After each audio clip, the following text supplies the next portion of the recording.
मित्रांनो, जर का तुम्हाला 2025 ची परीक्षा टीईटी ची परीक्षा जर का क्रॅक करायची असेल तर तुम्हाला आधीचे पेपर पीवायक्यू समजून घ्यावं लागेल।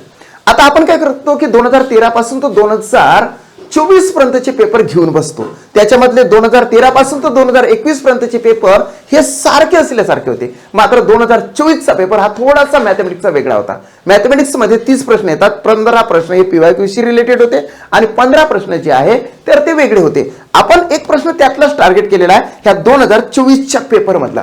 आता तर मी फोकस करणार आहोत पूर्णतः 2024 चा पेपर, कारण की याच्यावर 2025 चा पेपर जास्त डिपेंड करू शकतो। या ठिकाणी बघा, प्रश्न क्रमांक आहे 104, खालील आकृतीत दाखवल्याप्रमाणे, आकृती तुमच्या पुढे आहे, ही आकृती आहे बघा।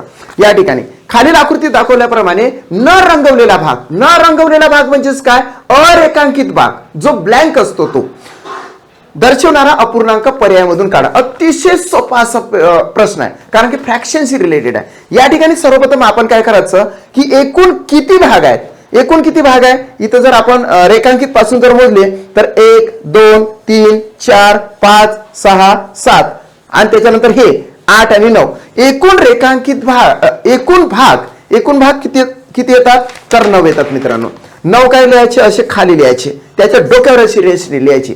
जसे आपण 20 पैकी 14 गुण मिळाले असं लिहितो की नाही, तसे सारखे एकूण जे काही भाग असेल ते खाली लिहायचे, लिहिले। त्याच्यानंतर त्यांनी काय विचारलं, रेखांकित नाही विचारलं, अरेखांकित भाग विचारला, म्हणजेच न रंगवलेला भाग विचारला।